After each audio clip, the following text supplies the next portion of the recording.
Hey everyone, Walter Crosby with Helix Sales Development, your host of Sales and Cigars. Today's episode is all about branding. I have a client, Colson Steber, who's rebranding his company. It's out today, the whole rebrand. The other interesting part of this conversation is that Adam Bird from Deksia is part of the conversation, and we talk about the facilitation that he did, and figured out how we got to the branding that he did. The other side is that both are EO companies, and both Colson was my client and Deksia did my rebrand. So I went through this process. So it's illuminating to help why branding is important and why your brand's messaging is critical to success. So go grab a cocktail, grab a cigar, strap in for another impactful episode of Sales and Cigars.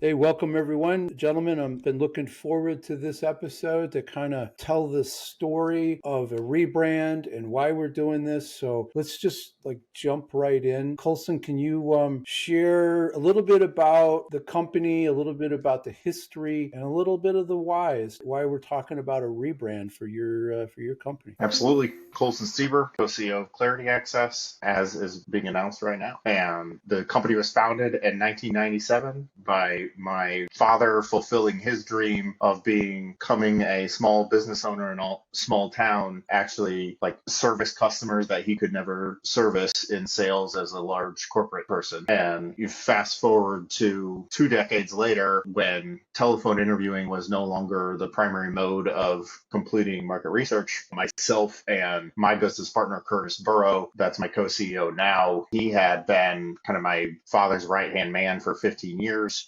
And the two of us knew the company had to have a different identity than it was still being driven with the majority of the revenue from that telephone interviewing service. Bought the business, grinded very, very hard on our entrepreneurial journey to find a way to deal with a seller-financed debt service and a company that had to find a business model that was actually going to work. It went from small business where the primary customer was 70% of the revenue to having nearly tripled in size over the last 8 years. And doing so about 5 years ago, settled in on being this research logistics business model where we would be the ones to make the plan, work directly with the consultant who needs to make an impact on decisions for the business they're helping with, and they're using research as part of the process. And so we would execute the market research process. We would know how to engage an audience in qualitative and quantitative research, and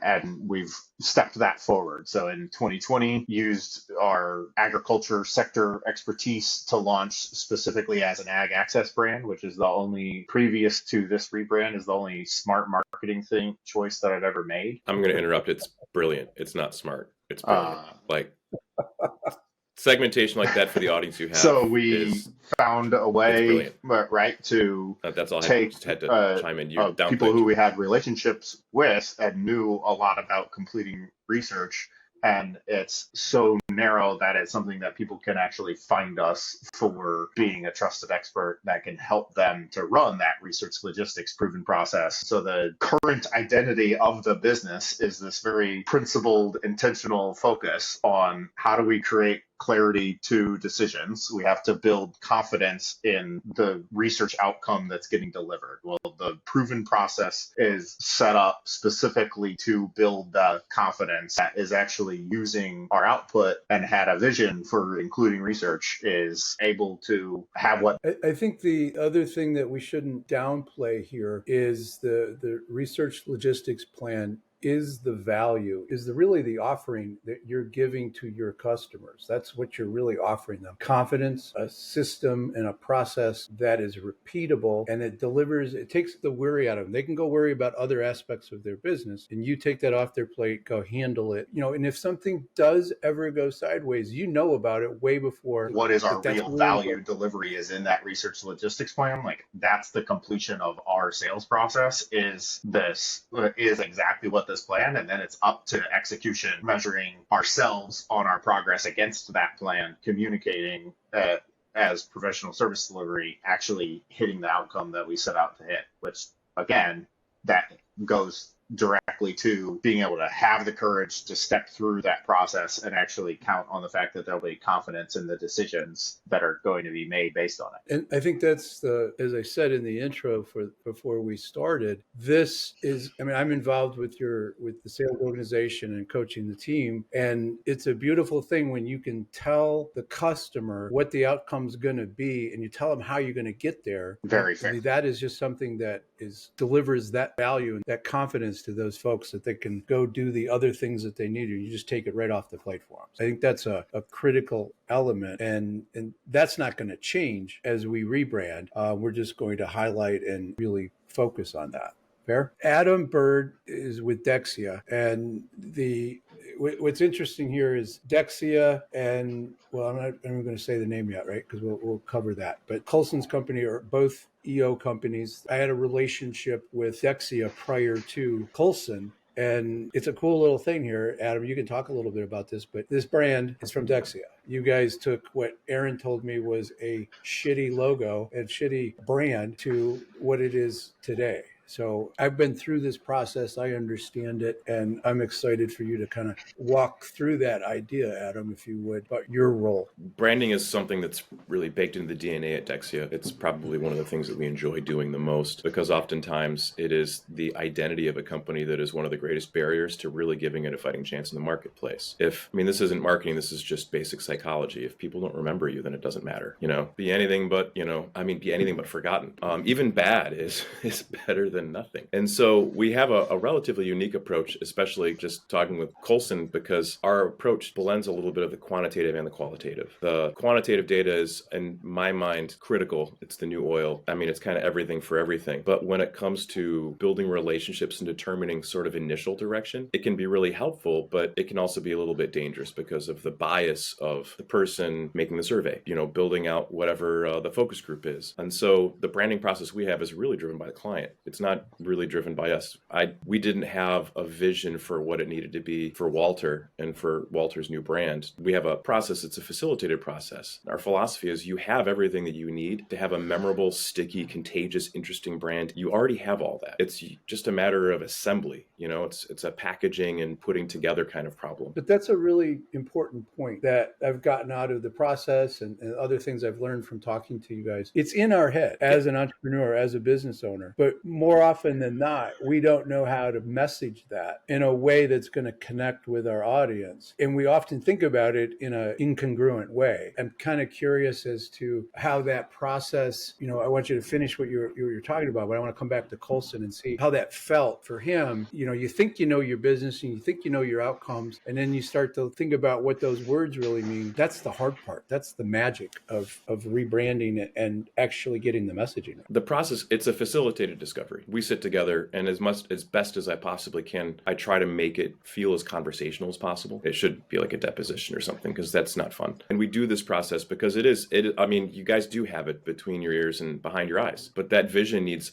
really help to come out, because when it comes to talking to the individual, this is ultimately, in my mind, the difference between sales and marketing. I think that they're way closer than most people think they are. I think most people screw it up by thinking they're so different. Both of them are in the persuasion business. Both of them are in the objection handling business. Both of them need people to understand things and communicate certain core concepts. The only really big difference is that sales is generally to a person. If Colson is talking to a prospect, or if you're talking to a prospect, or if I'm talking to a prospect, it's, we're just talking one-on-one. Marketing is talking to audiences, talking to all the people. That's where things get tricky, because what you say and how you say it one-on-one like this is very flexible. I can look at Colson, I can see him smile, I can do some emotional mirroring, I can react and respond to that, I can pivot what I'm saying, if we're in the sales process. But in marketing, we just can't do that. The headline on the website is the headline on the website. The ad is the ad. We can segment, but microsegmentation hits diminishing returns pretty quickly. So it has to be repackaged with an eye towards sort of what's the middle of the audience. If you think about people as a bell curve, what's going to hit the sweet spot where we're going to resonate, actually like the bell analogy, where we're going to get the bell to ring just right with the brand. And so we go back and forth. There's a lot of discussion, and a lot of what I'm trying to do is to define insights. And that's the thing about facilitation that makes it so fun, is there's spontaneous insights that come out of it. When we were talking about the brand for CFR,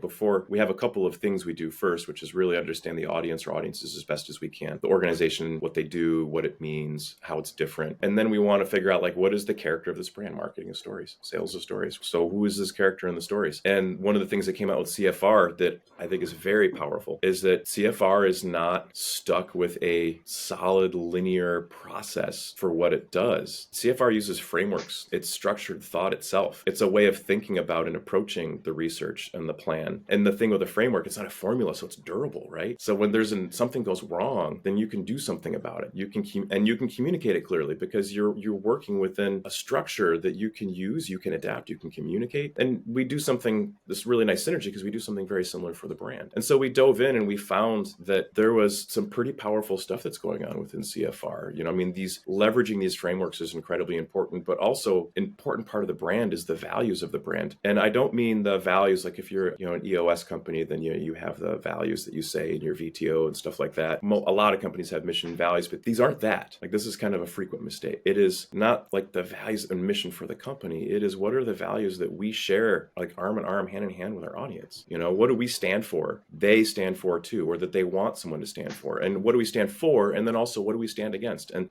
Colson, I talk about this a lot, actually. You're just not around for it. When people ask about marketing values, and I tell them, well, I've got a client, and their driving force is that everybody matters. And it's deceptively complicated because it's not just, oh yeah, everyone matters, I care about people. It's everyone matters. This is research. So the people you're talking to, the data points they represent, the quality of the data and what it means, to whoever's making the decision, that matters. It's huge. It's huge. And what influences that? The people that collect the data, so they matter. And then what influences that? The people who make the plans for how the data is collected. They matter too, right? We start unpacking that, and we have this huge statement that we can make it with authenticity about what this brand stands for in the world. And the fun thing is then when you're talking to people out in the world about it, right? You're just explaining to someone like, what does CFR do? Why do they do it? How do they do it? I can say, they stand for this belief, this driving force that everyone matters. And I get so many people nodding their heads because most people believe that too. In spite of what's going on in the world, most people believe that people matter. And it's nice for us to be able to stand for that. All of these ideas swirl and button up. And then we have a structure that we bring them to the brand character. And that tells us, what does the brand need to say? For example, everyone matters. And then the archetype. What is the Jungian archetype for the brand? And what we do that is really unique relative to that is it's not the archetype, which is a sage for the both of you, mentor and helper and things like that. What are the accents? What are the archetypes that CFR could be, but isn't completely, right? Taking traits from, because people and brands are not, they're not single dimensional. It's not one thing. It's three dimensional. So for CFR, there's some elements of the caretaker, literally taking over the problem, service, doing for others what they can't do for themselves. And then the confidant or the lover, the labels are very movable, but it's this one-on-one relationship that gets built, not just with the client, because this is a really important thing in so many ways to them and the decisions they make in their careers and the repercussions of that, but also to the individuals who are providing the data. There needs to be a relationship with them on a one-on-one level for the data to be good, for it to be accurate, for it to be useful. And to be and valuable. It makes a very specific sage brand. And I think those are key points about the brand. From an outsider, I see that with how Colson and Curtis behave within their leadership roles, how they think about the team, right? Hardest part of running a business is employees. And managing that comes from a place of caring, right? So that element of the brand is important. I think that's a great way to describe how you get to the place where you are with the rebrand, Adam. I think that you described the process the way I encountered it. And it's a discovery process for the entrepreneur. It's a discovery process for Deksia to understand and start to put that together. And those frameworks give everybody the ability to navigate complexity and nuance. And exactly what CFR does is navigate that nuance and try to find the data and give the right information to the customer. I was going to say that was one of the problems that was identified by Colson, and that we also just noticed, when doing research to prepare for the working sessions together, the CFR name in some ways is so literal that it's almost obscures what the company does. I mean, it's communications for research, which is so literally what is done, but it's too literal. Like it narrows it so that it becomes almost irrelevant because it's so focused on that little laser spot. What you're doing is opening this up and giving it Well, a more broader. and it's an insider perspective. And this is the hardest part. And I'm speaking as 25 years of business ownership. I mean, we live in our businesses, right? Like we live in it. So like, it's so hard to get outside of it and look at it from the outside for a little bit. I mean, I would argue that's the ultimate value of the working sessions is that, several hours that are spent where you get pulled outside of the business for a little bit. What is the value that we create? And one of those interesting entrepreneurial things where the business becomes a manifestation of you, right? And so for myself, I'm always very relentless in trying to grow into becoming the leader that I want to be.